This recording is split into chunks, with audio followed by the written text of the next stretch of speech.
Debaixo da Graça, um ministério que tem como objetivo a salvação, edificação e transformação de vidas através da Palavra de Deus.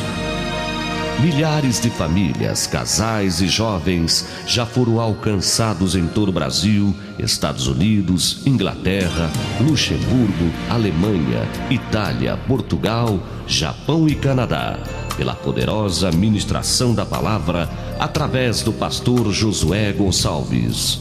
O pastor Josué Gonçalves é considerado hoje no Brasil como uma das autoridades na área da família. Ore, contribua e divulgue para que o Ministério Família Debaixo da Graça, através do pastor Josué Gonçalves, continue alcançando milhões de vidas para Cristo. Se você desejar entrar em contato conosco, ligue para 0 operadora 11 40 33 6636 ou visite a nossa página da internet www.josuegonçalves.com.br. Abra o seu coração e ouça agora a ministração da Palavra de Deus.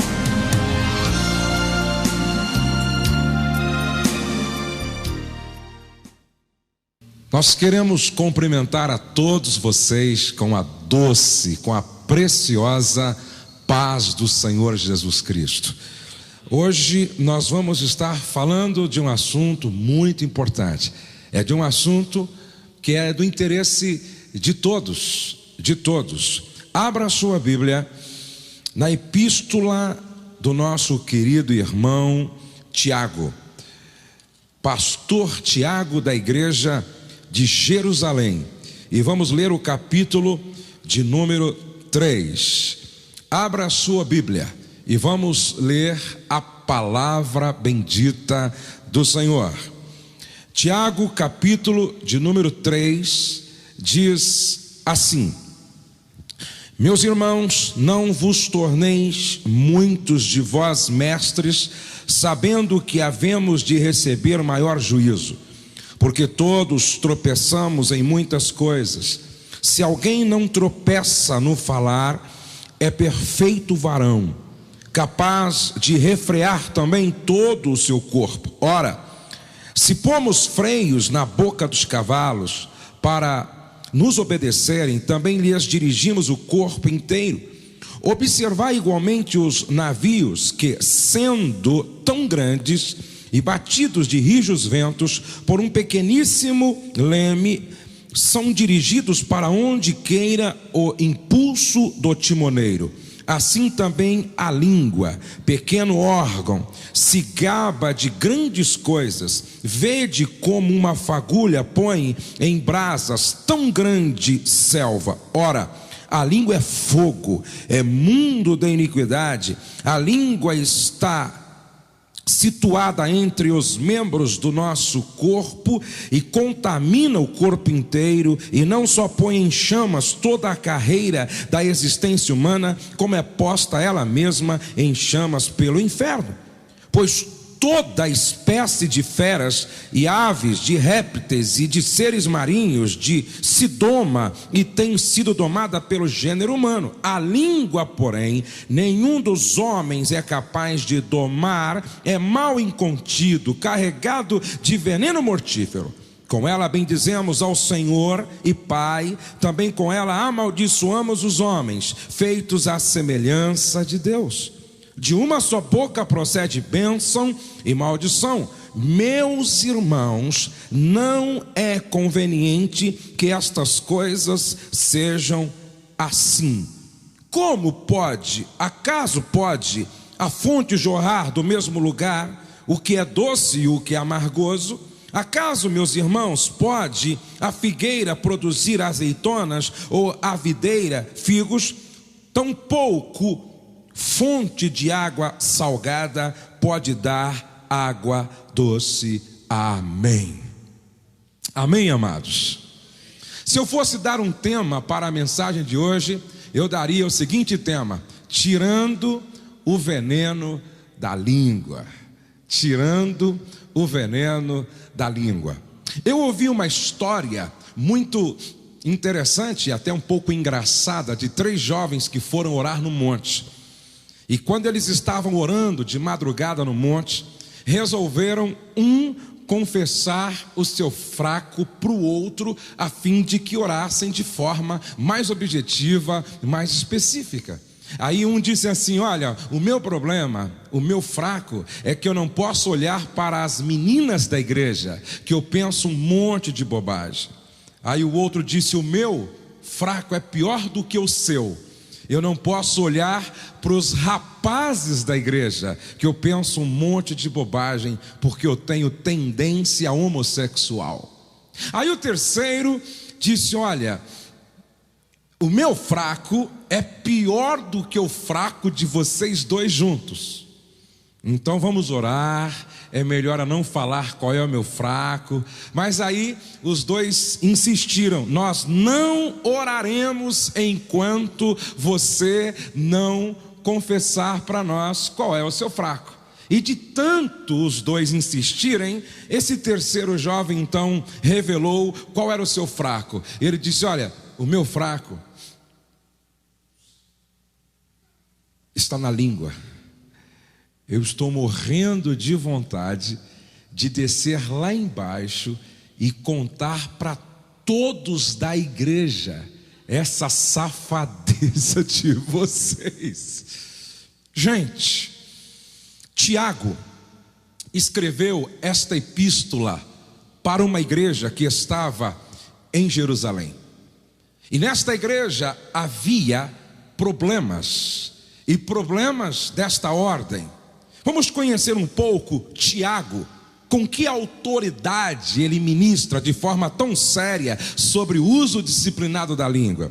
Tiago era reconhecido como homem proeminente santo, segundo os padrões da lei, cognominado justo pelos seus conterrâneos. Pensa-se que ele era casado, 1 Coríntios 9:5.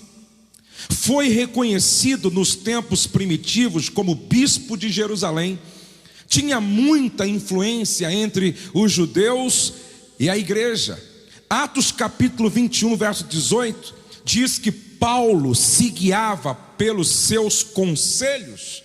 Tiago era um judeu muito religioso, apoiou o trabalho de Paulo entre os gentios, mas interessava-se principalmente pelos judeus. Tiago, sua obra foi ganhar judeus e desembaraçar a passagem deles para o cristianismo. E para quem não sabe, esse Tiago era irmão de Jesus Cristo.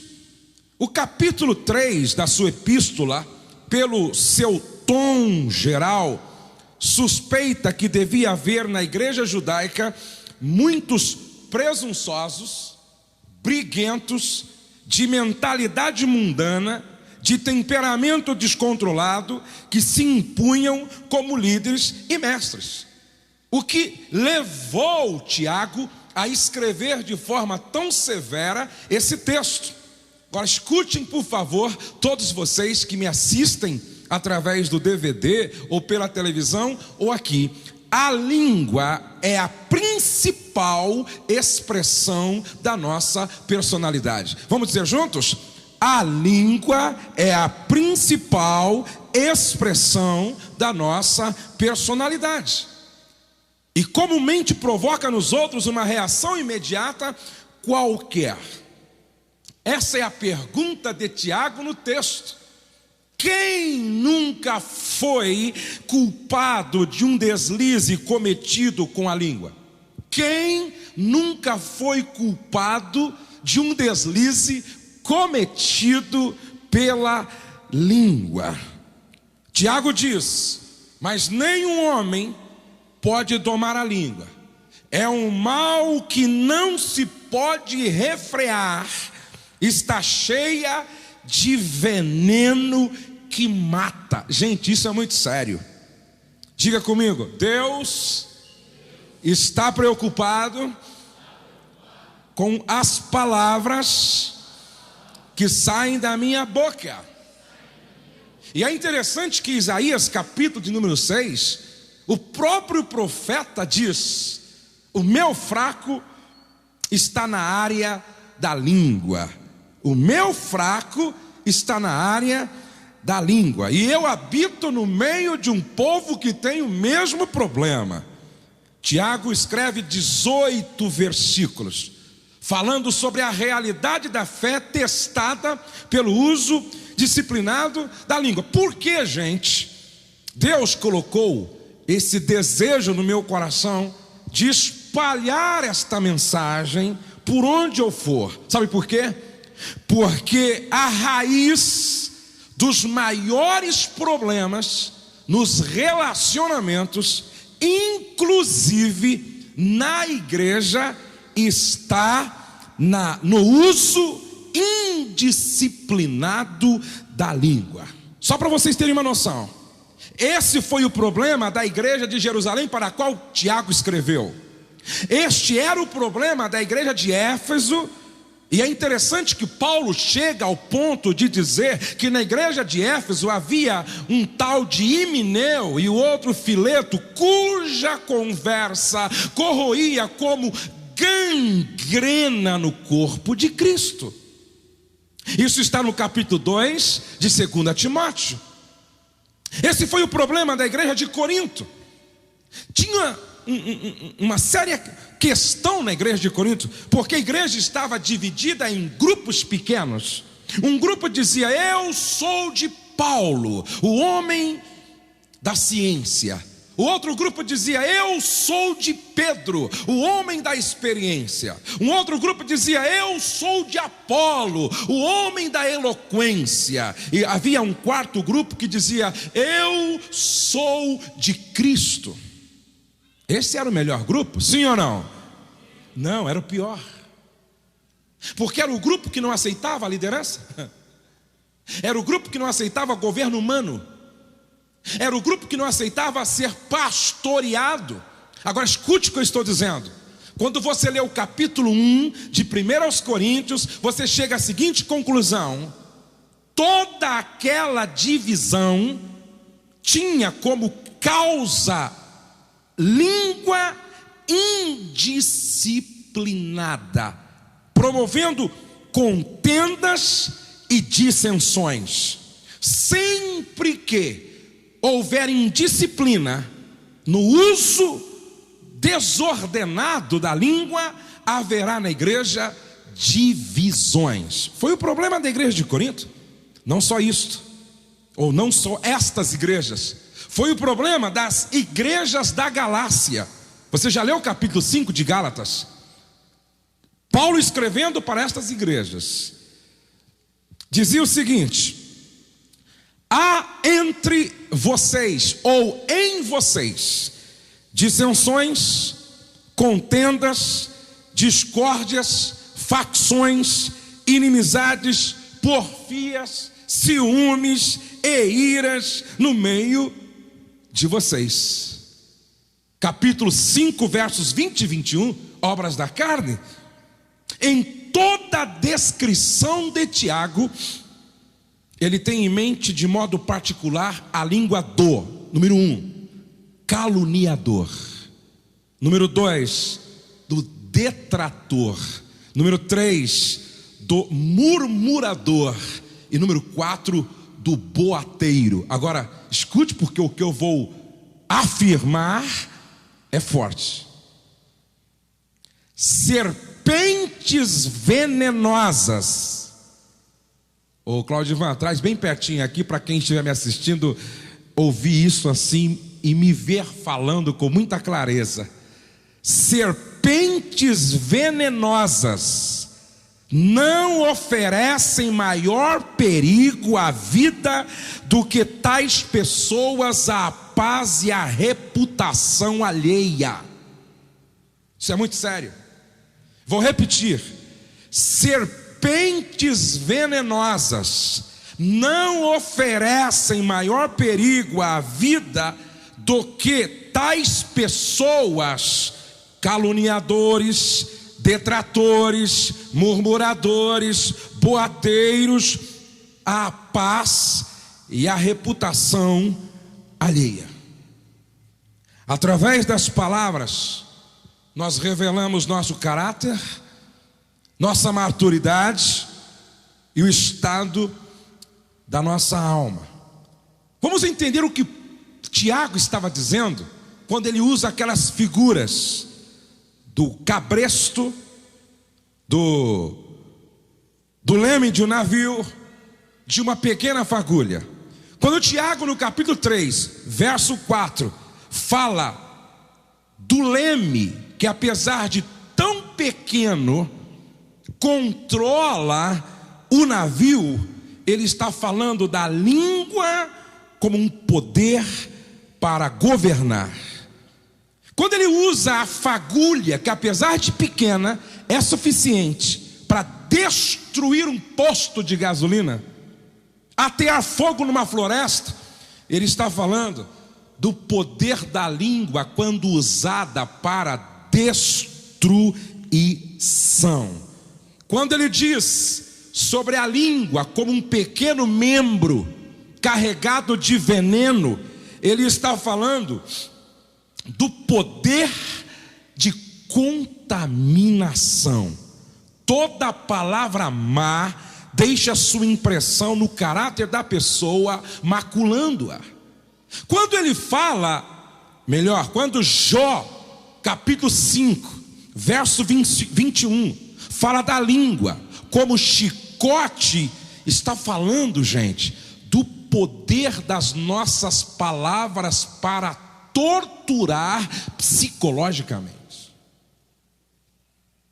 Quando no Salmo de número 57, verso 4, ou melhor, Salmo 45, verso 1, Salmo 54, verso 7, que compara a língua a uma pena, está falando do poder da língua, proferindo palavras para marcar no coração.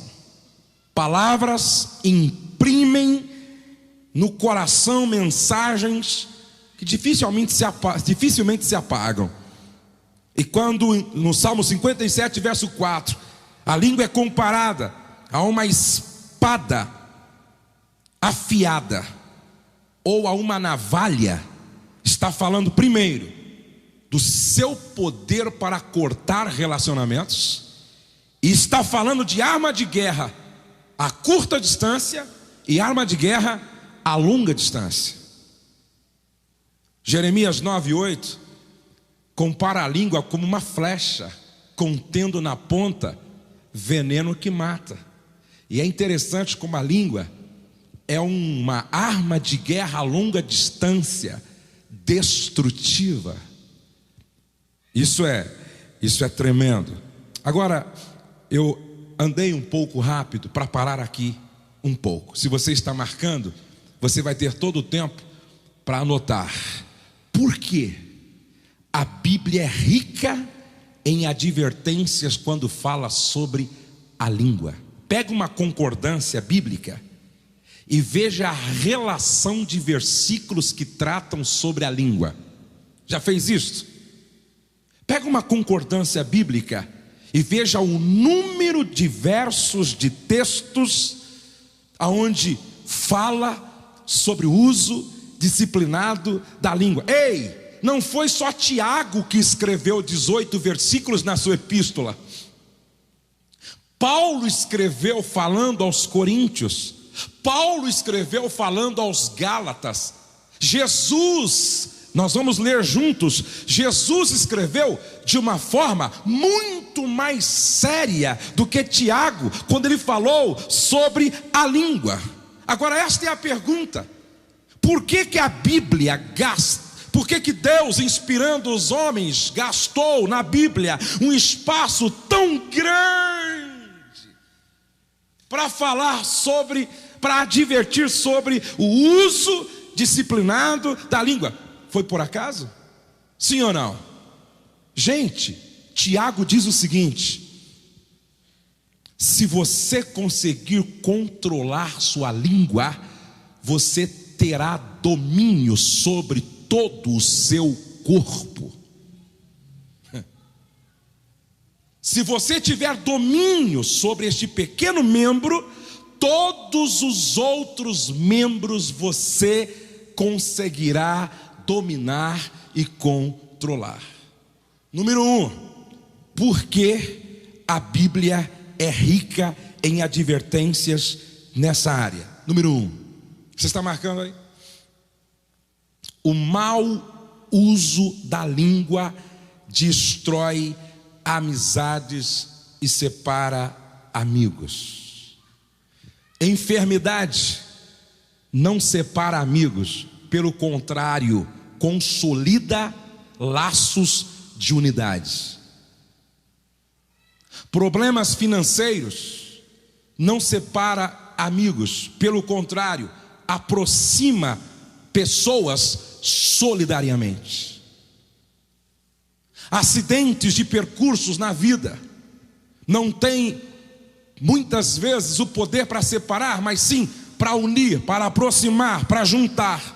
Mas veja o que está escrito em Provérbios 19:9: o que encobre a transgressão adquire amor, mas o que traz o assunto à baila, o fofoqueiro, a fofoca, o que traz o assunto à baila, separa os maiores amigos. Escute, quantas pessoas no corpo de Cristo que eram tão próximas, tão amigas, andavam juntos, almoçavam juntos, viajavam juntos, de repente se tornam dois estranhos, indiferentes, na casa de Deus. Tudo porque entre um amigo e o outro surgiu alguém com uma fofoca demoníaca, com uma conversa maligna. E a Bíblia diz: o que traz o assunto à baila separa os maiores amigos. Provérbios 16:28 diz: o homem perverso espalha contendas, e o difamador separa os maiores amigos. 1 Coríntios 15:33 diz: não vos enganeis, as más conversações corrompem os bons costumes. Provérbios 18:21 diz: a morte e a vida estão no poder da língua. Diga: uma língua indisciplinada destrói amizades preciosas. Segundo, por que a Bíblia é rica em advertências sobre a língua? Porque a língua é uma influência maior quando usada para o mal. Vou repetir isso. Porque a língua é uma influência maior quando usada para o mal. Uma boa notícia, gente, vai a carroça. Uma boa notícia vai a pé. Uma boa notícia demora a chegar. Vocês já observaram como a notícia ruim vai a jato, internet, celular, telefone, fax? Querem ver? Se um de nós aqui orar e o morto ressuscitar, talvez esta notícia não chegue em lugares muito longe. Mas se algum de nós que tem uma certa influência cometer um pecado, um deslize moral, ainda hoje, talvez alguém no Nordeste fique sabendo, alguém no Sul fique sabendo, alguém em São Paulo fique sabendo. Sabe por quê? Sabem por quê? Porque a língua é uma influência maior quando usada para o mal. Terceiro, através do uso da língua, espalha-se veneno no corpo de Cristo. Vou repetir: através da língua, espalha-se veneno no corpo de Cristo. Gente, eu conheço igrejas que estão doentes porque foram envenenadas a partir de uma língua indisciplinada. Eu conheço ministérios que estão envenenados, e tudo começou a partir de uma única língua. Muitas conversas vis têm arruinado lares, dividido igrejas e levado ao desespero e à desgraça milhões incontáveis. Preste atenção. Uma pessoa espalhou uma fofoca caluniando um pastor, e foi tão sério o que foi dito que contaminou a igreja, criou um clima de morte no bairro, só para que vocês tenham uma noção da seriedade. O que foi dito foi algo tão grave que a sociedade, junto com alguns da igreja, foram na casa do pastor para linchá-lo. E ele precisou sair da cidade dentro do porta-mala de um carro, pagando por algo que diante de Deus ele era inocente, gente. Agora, escute como isso é sério. Escute como isso é sério. Eu vou terminar depois contando uma outra história para você saber no que deu alguém que fez isso contra um pastor, meu amigo. Número 4. Por que a Bíblia é rica em advertências sobre o uso disciplinado da língua? A qualidade de vida em família depende do que é falado dentro de casa. 1 de Pedro 3:10 diz assim: pois quem quer amar a vida e viver ou ver dias felizes, refreie a sua língua do mal e evite que os seus lábios falem dolosamente. Vou repetir: quem quer amar a vida e ver dias felizes, ei, quantos querem amar a vida e viver dias felizes e ver dias felizes? Levante a mão assim, por favor. Quantos querem? Então a Bíblia diz: coloque um freio na sua língua e evite falar dolosamente. A qualidade de vida em família, e família como igreja, família de amigos, família como instituição divina, depende daquilo que é dito, que é falado dentro do lar. 5. Aí Jesus pega forte. Como eu gostaria de estar falando isso para todas as pessoas da igreja evangélica brasileira. Como eu gostaria de estar falando isso em rede nacional. Sabe por quê?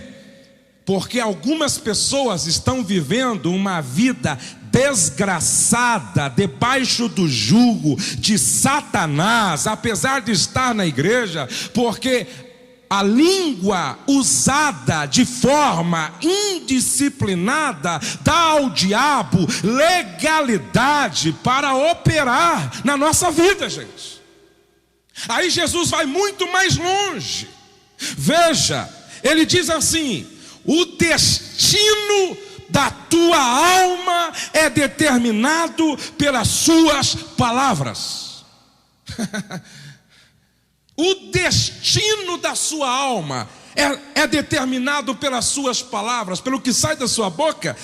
Mateus 12, verso 36, ele diz assim: mas eu lhes digo que no dia do juízo os homens haverão de dar conta de toda palavra inútil que tiverem falado.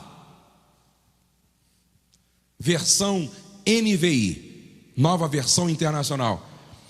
Mas eu lhes digo que no dia do juízo os homens haverão de dar conta de toda palavra inútil que tiverem falado. Isso é muito sério. Mas no verso 37 ele diz assim: porque pelas tuas palavras serás justificado, e pelas tuas palavras serás condenado. Diga para o irmão ao lado: isso é muito sério. Diga para o outro também: isso é muito sério. No dia do juízo, cada um haverá de dar conta de todas as palavras inúteis que disseram. Pelas tuas palavras serás justificado ou serás condenado. Ou seja, o destino da minha alma depende daquilo que vem saindo da minha boca. Queridos, em nome de Jesus, não abra a boca para falar aquilo que é torpe, doloso, imoral, aquilo que é blasfêmia. O Douglas me disse uma coisa interessante. O americano acha algo muito estranho quando ouve o brasileiro falar o nome de Deus de forma tão leviana, de forma tão leviana.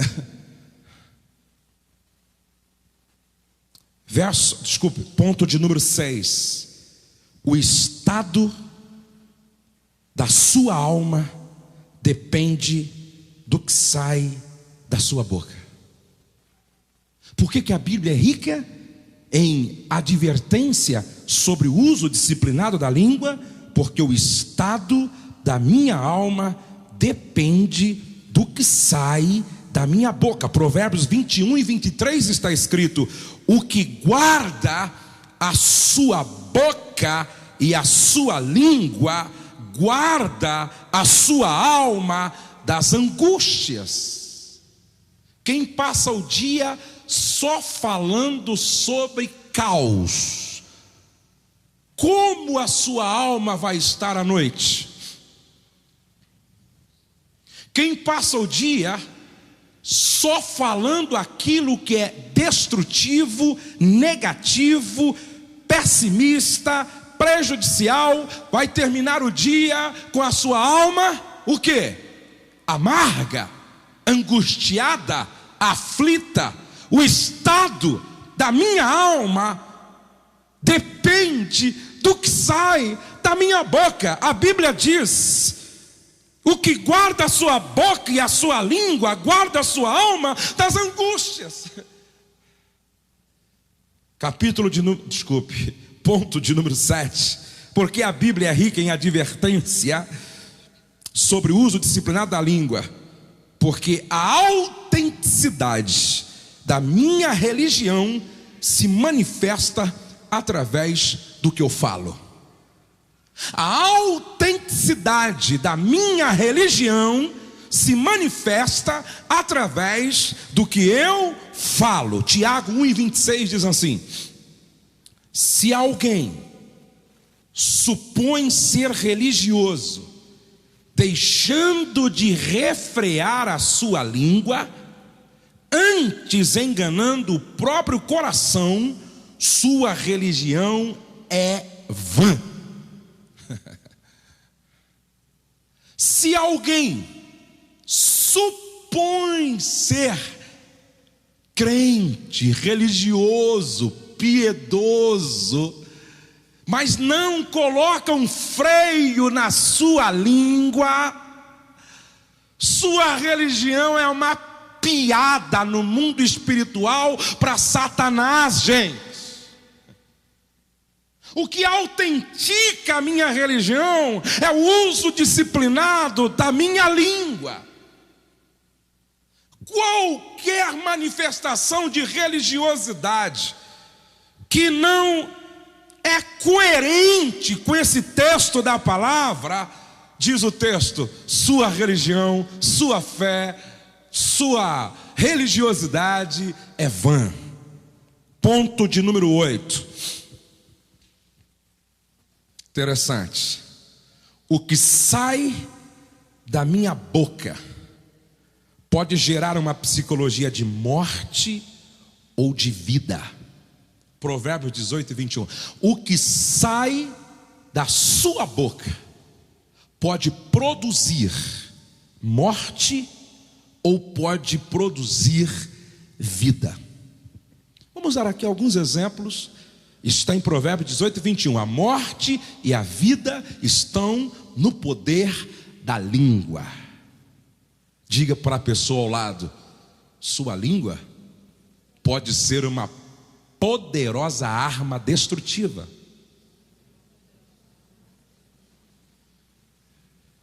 Ei, vocês sabiam que já houve? Vocês sabiam que já houve instituição financeira que quebrou de um dia para o outro por causa de uma fofoca espalhada no mercado financeiro? Houve um banco que foi vítima de uma fofoca no mercado financeiro, e no outro dia todos os clientes sacaram o dinheiro nele depositado, quebrou o banco. Vocês sabiam que por causa de uma fofoca espalhada no ministério, desestabilizou uma liderança que até então era muito forte? Ei, a Bíblia está dizendo que o que sai da minha boca pode estar gerando morte ou pode estar gerando o quê? Vida. Quantas vezes o marido mata, assassina a autoimagem da mulher, sua esposa, ministrando palavras de morte? Quantas vezes os pais geram uma psicologia de morte em relação ao futuro de sucesso dos filhos, ministrando palavras de morte? Exemplo: seu burro não vai dar para nada. Diga: morte. Eu conheço um pastor que, de tanto os pais falarem que ele tinha cara de louco, cara de pessoas malucas, que ele passou a olhar no espelho e se ver como um debilóide. E para ele ser liberto disso, foi à base de muita oração, muita leitura da palavra, muita ministração contrária. Ei, há um poder enorme no que você fala. Se você não tomar cuidado, na brincadeira, você pode ministrar morte na vida de um amigo. Você pode ministrar morte na vida de uma criança. Você pode ministrar morte na vida de um casal. Você pode ministrar morte na vida do seu marido. Você pode ministrar morte na vida da sua esposa. Escute, por que a Bíblia é rica em advertências em relação ao uso disciplinado da língua? Porque o que eu falo ou gera morte ou gera vida. A minha esposa está presente e eu posso falar isso com muita liberdade. Eu nunca chamei um filho de burro. Eu nunca chamei meus filhos nem de bobo. Eu nunca disse para o meu filho, mesmo que tirasse nota baixa na escola, seu burro, não vai prestar para nada, não vai dar em nada, nasceu para ser catador de lixo em algum lugar na rua da cidade. Nunca. Gente, eu sei do poder que há nas minhas palavras. Quando aquele homem disse para Jesus: diga apenas uma palavra e o meu criado sarará. A Bíblia diz que tudo foi criado a partir da palavra. Há poder no que você fala para criar ou para destruir, gente. Quantas pessoas estão brincando de jogar palavras nos amigos, nas crianças, nos adolescentes? Parece um gay. Um pai nunca deveria lançar esta palavra de destruição sobre um filho. Parece um gay. Está parecendo uma lésbica, sapatão. São palavras de morte, gente. A Bíblia diz que a boca do justo tem que ser manancial de vida.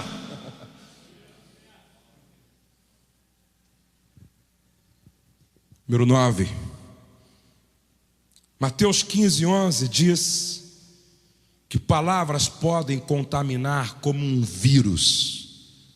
Foi Jesus quem disse que o que contamina não é o que entra pela boca, mas o que sai em forma de expressão verbal.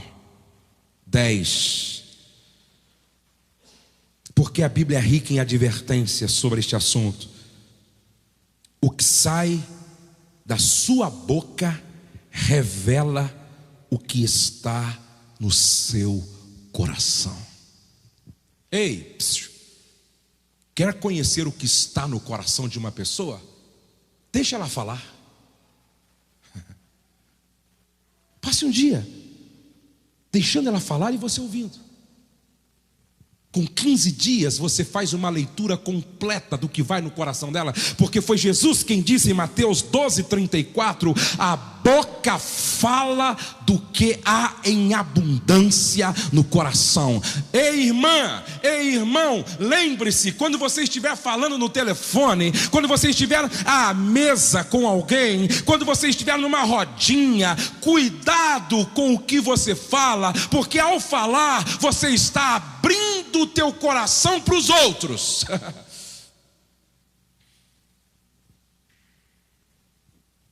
Eu fico muito preocupado quando ouço uma pessoa falando muito de outras pessoas com as quais se relacionam, porque numa outra rodinha vai estar falando de mim também. Escute o que eu estou te dizendo. Toda vez que você ouvir uma pessoa falando, tenha isso em mente: ela está colocando para fora o que há no coração dela. Diga isso comigo: a boca fala do que se tem em abundância no coração. Número 11 e último. Por que a Bíblia é rica em advertências sobre o uso disciplinado da língua? O que sai da sua boca pode ser bênção ou maldição. Vamos lá? Vamos dizer juntos? O que sai da minha boca, vamos lá? O que sai da minha boca pode ser ou maldição. Me lembro, isso está em Tiago 3:10. O próprio Tiago disse que de uma mesma boca pode sair ou bênção ou maldição. Me lembro que eu ouvi uma história de uma filha que se casou e a mãe dela lançou sobre o casamento dela uma maldição. Lançou sobre o casamento dela uma maldição. E ela disse que desde o primeiro dia que ela entrou no seu quarto, ela sentiu a presença de demônios opressores. Isso é terrível. Quando você casar, você vai ver. Já ouviu mães dizendo assim? Na hora do nervoso, na hora da raiva, quando você casar, você vai pagar. Isso é maldição, gente. Isso é maldição. Não quero nem ver o que vai acontecer com você. Isso é maldição. Um pai na hora da raiva, ele pegou a filha beijando sensualmente o namorado na boca, e a filha era uma adolescente, 16 anos, sei lá, 17 anos, e ele tinha assim aquela coisa de pai super protetor, e que a filha dele era santa, e que ele era o super pai, que a filha jamais faria isto. E quando ele pegou a filha de surpresa, beijando o namorado na boca, ele com muita raiva disse: sua prostituta!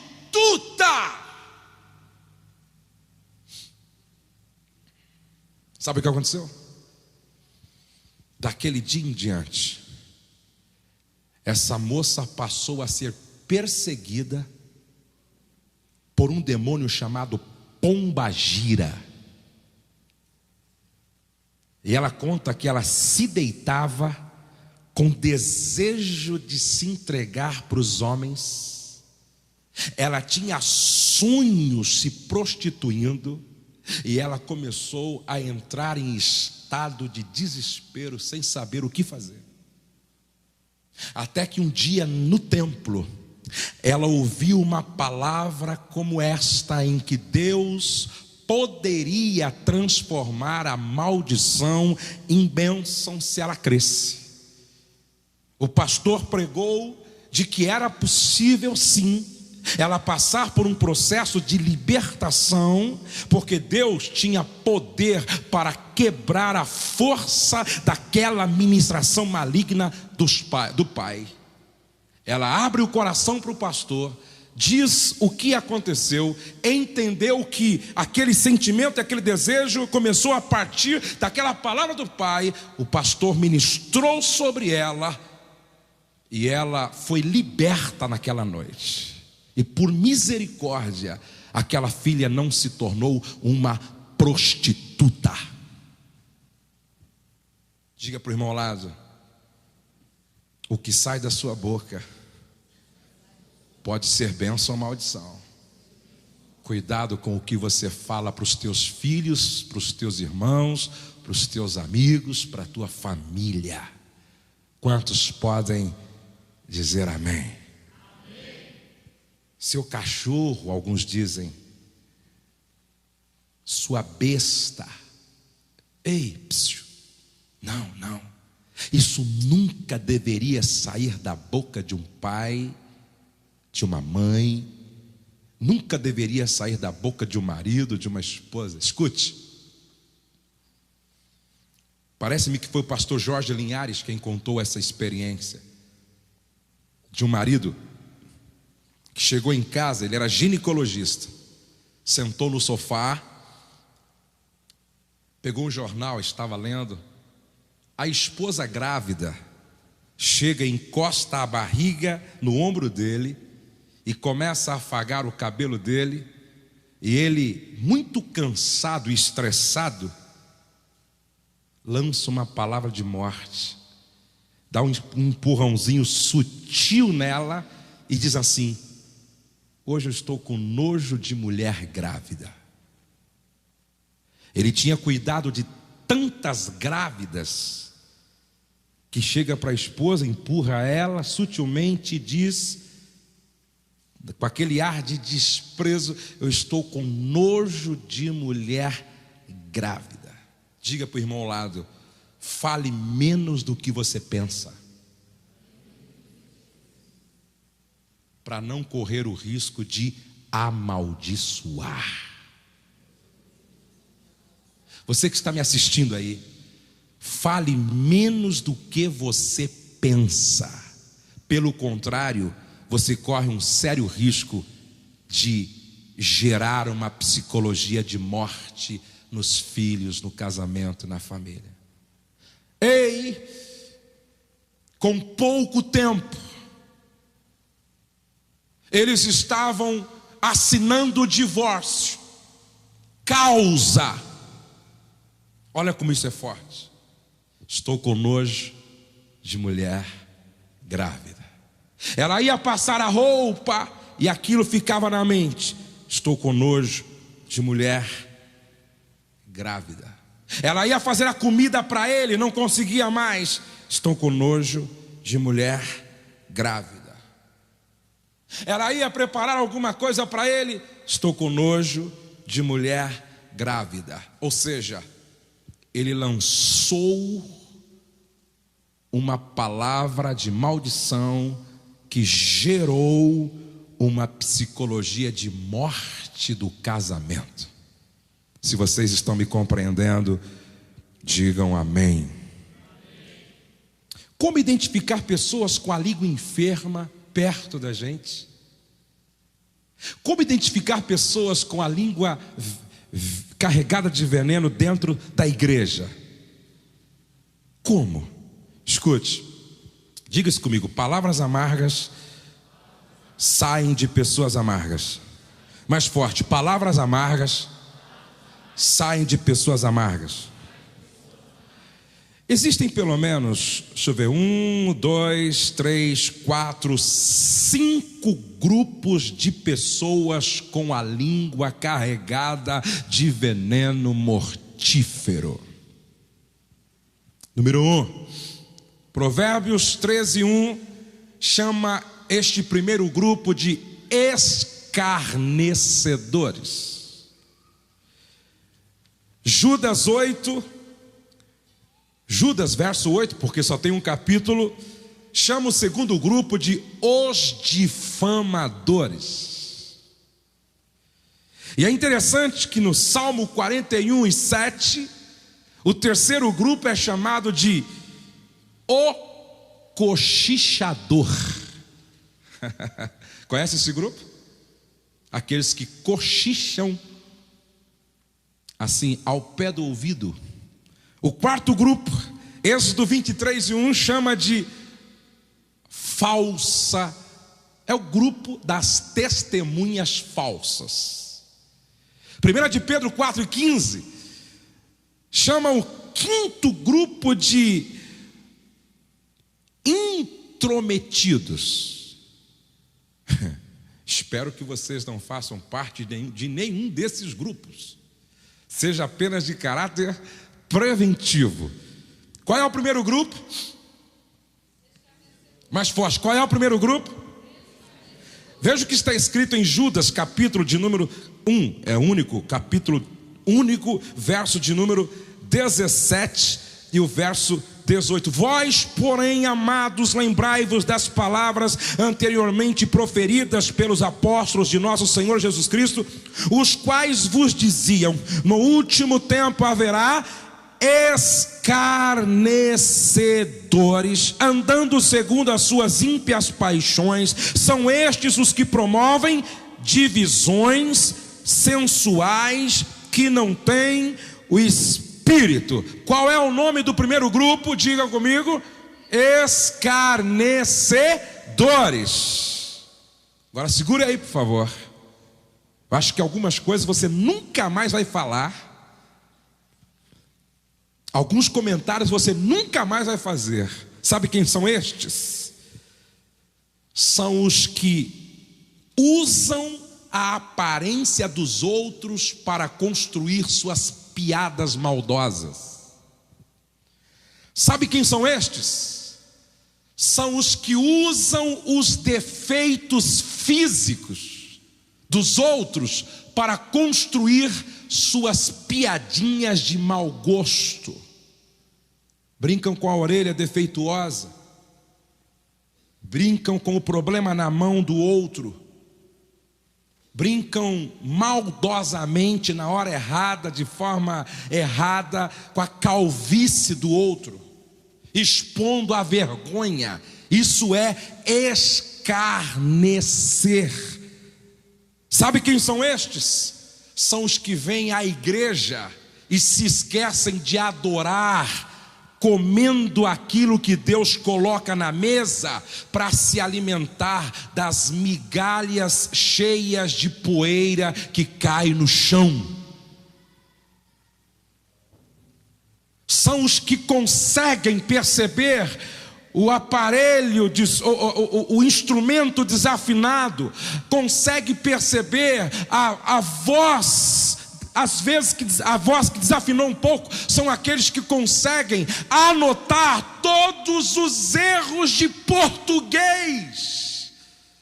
São os que conseguem ir no banheiro e perceber tudo o que está fora do lugar. São os que vêm à casa de Deus e voltam para casa com um relatório de tudo que não estava certo no lugar, afinado, organizado, e ele se esqueceu de adorar, se esqueceu de ouvir o que Deus estava dizendo ao coração dele, foi para casa faminto, vazio, na carne, no osso, no tutano, escarnecendo.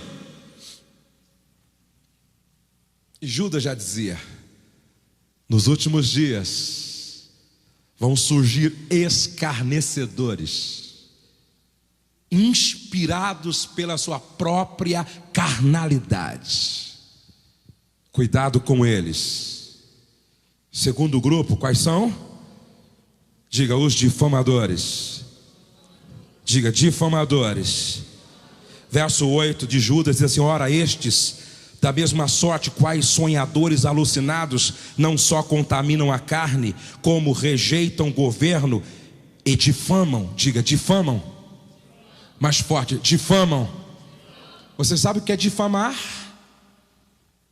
Diga, tirar a boa fama. Vamos lá? Tirar a boa fama. Você conhece alguém que, quando você chega para esta pessoa e diz: olha, aquele irmão, como Deus está usando ele. Aí o difamador diz assim: ele até fez um bom trabalho e as pessoas estão gostando, porém, você sabe o que aconteceu com ele há 2 anos atrás? E aí começa a publicamente tirar o quê? A boa fama. Difamar, gente, é caluniar. Agora eu conto o que eu disse que iria contar para vocês. Uma jovem na cidade de Cruz Alta, no Rio Grande do Sul. Isso aconteceu com meu amigo pastor Aleino.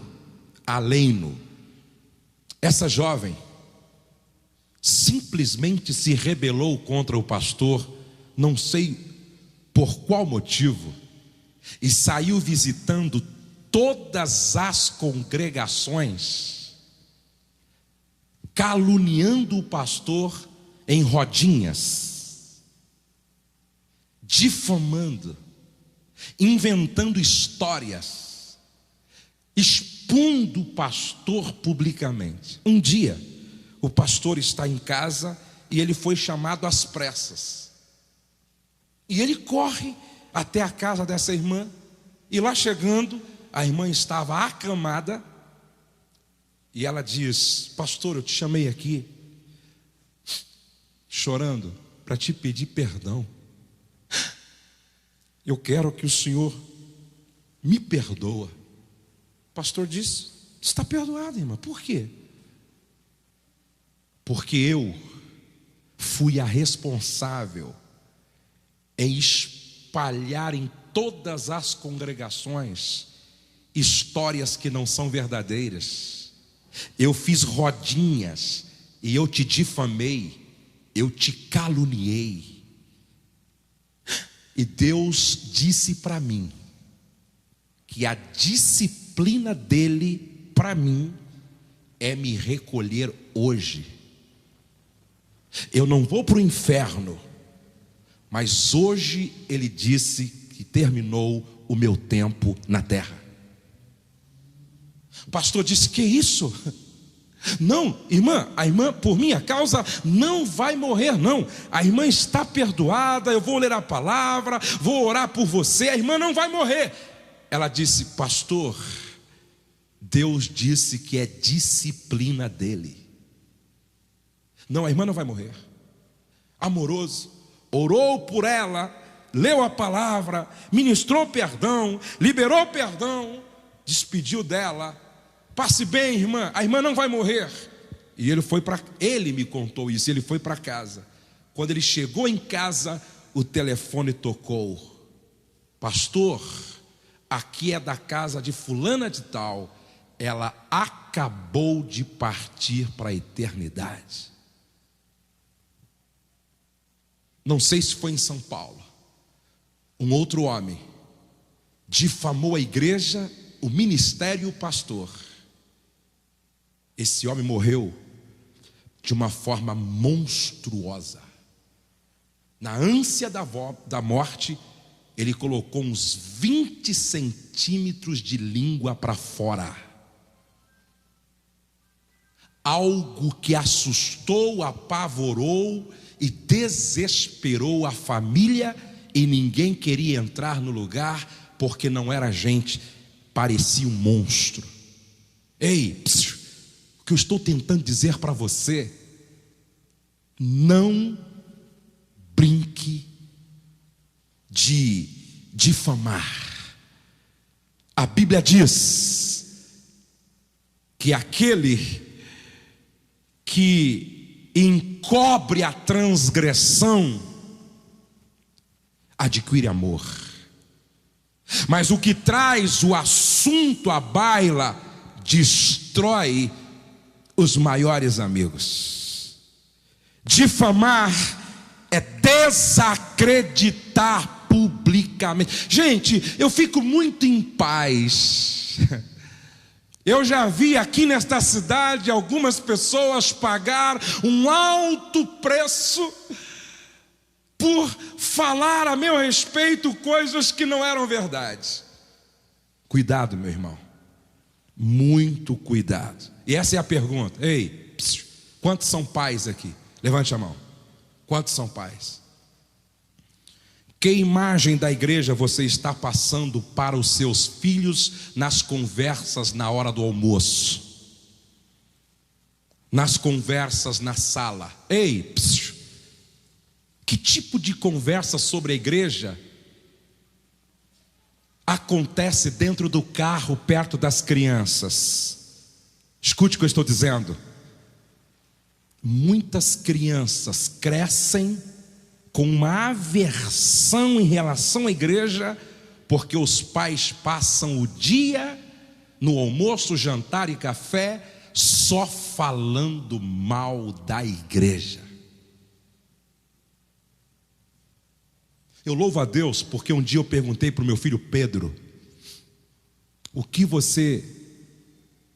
Não, eu estava na formatura, na pré-escola com ele. A Rose estava lá, acho que o Douglas, a Letícia estava também. E quando ele trouxe o diplominha de formatura da pré-escola, eu abracei ele, dei um beijo e disse: Pedro, daqui a alguns anos, não vai ser na pré-escola, daqui a alguns anos o pai vai estar numa formatura de uma universidade que você completou, e nós vamos estar abraçando o doutor Pedro. Ele olhou para mim sério e disse: não, pai, doutor Pedro não, pastor Pedro. Ei, alguns filhos não gostam de pastores e nunca vão desejar ser, porque os pais passaram a vida falando mal de pastor dentro de casa. Quero dizer para você que Jesus disse que entre nós tem joio e tem trigo. Promova o trigo na sua casa e deixa o joio por conta de Deus. Se vocês me entendem, digam amém. Eu sempre digo para os meus filhos: a igreja é a noiva do Cordeiro. São aqueles que representam as virgens prudentes.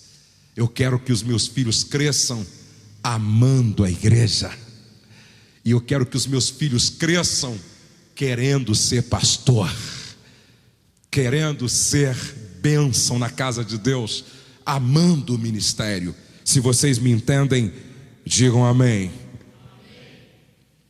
E é interessante que alguns filhos de pastores se sentem verdadeiros bodes expiatórios da igreja, porque alguns não conseguem ver filho de pastor como ser humano normal, igual aos outros.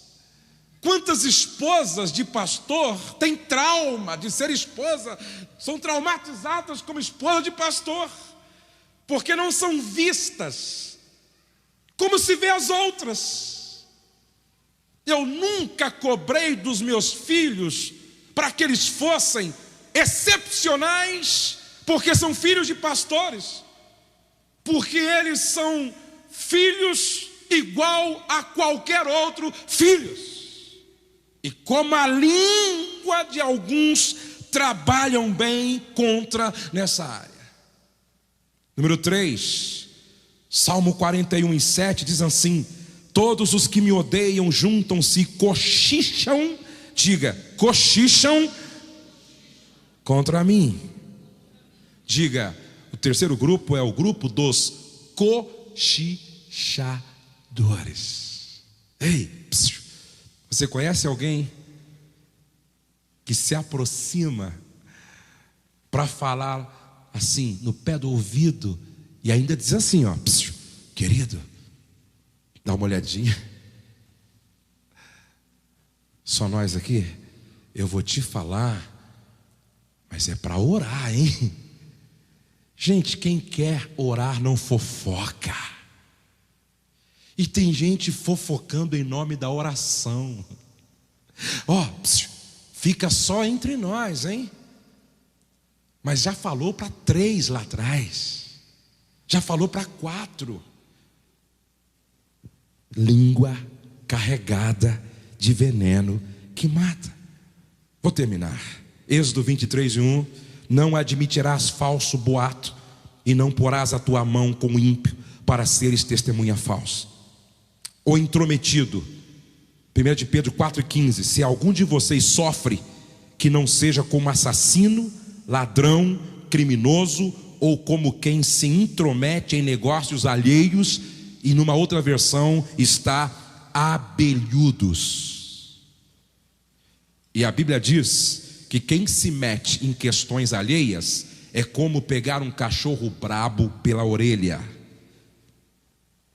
E aqui eu tinha uma relação grande, mas eu vou deixar para uma outra oportunidade, e gostaria apenas de passar a vocês o remédio para a cura da língua venenosa. Um tema agradável, não é? Sugestivo. O remédio para a cura da língua venenosa. Diga para o irmão ao lado: esse remédio é bom, hein? Vamos tomar ele. Esse remédio é bom. Provérbios 4:23. Número 1: reconheça que a indisciplina da língua é um problema de coração. Escute, a indisciplina da língua é um problema do coração. Número 2: confesse os seus pecados na área da língua. Vamos fazer uma análise retrospectiva.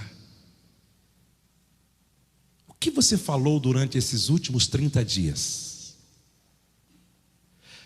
Qual comentário que você fez que tirou a boa fama de alguém? Qual foi a pessoa que você falou de forma maldosa? Ei, qual palavra você lançou em algum motorista que te fechou? Que se Deus não tiver misericórdia, ele vai ter problema amanhã.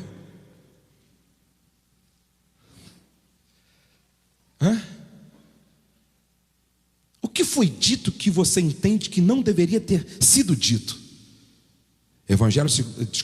Primeira epístola de João, capítulo 1, verso 9, fala sobre confessar os pecados. Provérbios 28 e 13 diz que aquele que confessa e deixa alcança misericórdia, mas o que encobre sua transgressão nunca prosperará. Número 3, recuse o mal, diga recuse o mal, e entregue-se a Deus. A Bíblia diz em Romanos 6, verso 12 e 13: não reine o pecado nos vossos membros, e um deles é a língua.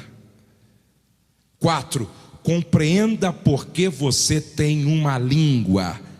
Efésios capítulo 5, verso de número 19, aos Efésios capítulo 5 e o verso de número 19 e 20 diz assim: falando entre vós com salmos, entoando e louvando de coração ao Senhor, com hinos e cânticos espirituais, dando sempre graças por tudo a nosso Deus e Pai, em nome de nosso Senhor Jesus Cristo. Ou seja, resolva usar sua boca para o louvor e glória do nome do Senhor. Celebrai com júbilo ao Senhor. Bendiz a minha alma ao Senhor, e tudo o que há em mim bendiga o seu santo nome. Ou seja, o que sair da nossa boca deve apenas glorificar o nome de Deus, servir para a edificação do próximo e transmitir graça aos que nos ouvem. Lembre-se de Cristo, seu sumo sacerdote. Hebreus 3 e 1, Hebreus 10, verso 21 e 23. O que você diz com sua boca pode limitar o que Jesus pode fazer por você no céu. Mateus 18, do verso 15 ao verso 17. Submeta-se à disciplina do corpo de Cristo. Levante-se e fique em pé na presença de Deus nessa hora.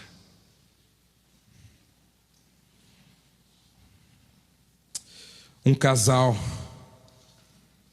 havia se casado e eles estavam morando num lugar que a janela dava acesso para o quintal da vizinha, a janela da cozinha. Toda vez que eles, ali logo na lua de mel ainda, bem recente, estavam ainda no período de lua de mel na casa, quando eles sentavam à mesa para tomar café, ela olhava assim para o quintal da vizinha, e a vizinha aparecia estendendo o lençol. Aí ela dizia para o marido assim: aquela mulher não sabe lavar roupa. Se eu tivesse um pouco mais de liberdade, intimidade com ela, eu iria dar uma aula a ela para ensiná-la como é que se lava a roupa. Que lençol horroroso. Gente, a língua dessa esposa era tão carregada de veneno que o próprio marido já estava se enchendo dessa conversa. Porque todo dia que ele se sentava à mesa para tomar café com ela, que a mulher aparecia estendendo roupa, a esposa recém-casada com ele dizia: essa mulher é uma porca, relaxada, não sabe lavar roupa. Depois de uns 20 dias, eles estão tomando café, e ela olha e diz: eu acho que ela aprendeu, hein? Quem será que ensinou ela? Porque eu não fui. Eu não tive esse tempo de ensiná-la a lavar roupa. Eu acho que ela comprou um sabão melhor, porque agora a roupa dela está limpa. O marido olhou para ela assim, disse: não, querida, não foi ela que aprendeu a lavar roupa. É que ontem eu resolvi lavar a nossa janela.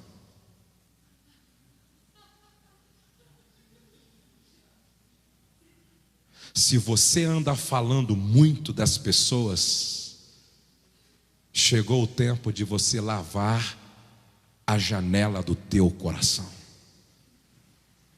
Eu vou repetir. Língua indisciplinada revela sujeira na janela da nossa alma. Quando esta palavra que a Bíblia chama de água que lava, passa nas janelas do nosso coração, consequentemente muda a nossa conversa, muda o conteúdo daquilo que nós falamos. Quantos hoje quer se colocar diante de Deus dizendo: perdoa, Senhor, todas as palavras que eu disse que não deveria ter dito, perdoa toda ministração maligna, displicente, perdoa toda conversa improdutiva, toda fala destrutiva, me perdoa. Eu quero entregar minha língua ao controle do Espírito Santo. Eu quero que minha boca seja manancial de vida. Eu quero melhorar. Se você quer, você vai sair do seu lugar e nós vamos fazer uma oração poderosa juntos aqui na frente. Então pode vir, todos que querem orar comigo hoje. E eu estou incluído também. Eu estou falando e Deus está ministrando ao meu coração. Aqui não tem bom. A Bíblia diz que a língua é um pequeno membro indomável. Só Deus, só o poder e a graça do Espírito Santo. Não tem bom. Você que me assiste, fique tranquilo e fique tranquila. Sua luta é a nossa luta também. Agora nós não podemos continuar cometendo os mesmos erros depois que o Senhor ministra as nossas vidas. Você sabia que é muito sério você ouvir uma ministração como esta? Porque você já não é mais inocente. Deus te falou, Deus te avisou. A partir de hoje o julgamento será outro. Deus não leva em conta o tempo da ignorância, mas depois que a verdade é ministrada, agora o único caminho é se deixar tratar pelo Senhor e dizer: Senhor, que essa verdade poderosa da palavra me liberte. Eu quero ser liberto. E a partir de hoje eu quero que a minha língua seja uma língua disciplinada, para que a minha boca seja um manancial de vida para a glória do seu nome. Vamos orar? Curva a sua cabeça, feche os teus olhos e começa a falar com Deus agora, dizendo a Ele tudo aquilo que você precisa dizer nesta noite. Começa a falar com Ele, dizendo: Senhor, esta palavra veio diretamente do teu coração para o meu coração. Eu reconheço que a indisciplina da língua é um problema do coração, e a tua palavra diz que sobre tudo o que deve guardar, guarda o teu coração, porque é dele que procedem as saídas da vida. Trabalha no meu coração, Senhor. Se há algo no nosso coração que está fazendo a nossa língua ser uma arma destrutiva, então trabalha no nosso coração. Tira a inveja, tira o orgulho, tira a malícia, tira a carnalidade. Tira, Senhor, aquilo que sai pela boca. Nós queremos hoje ter o coração cheio de gratidão, cheio de louvor, cheio de graça, cheio da palavra, cheio de vida. Ora macachui ou becandenas. Trata o nosso coração, Senhor. E nós queremos confessar os nossos pecados cometidos com o uso indisciplinado da língua.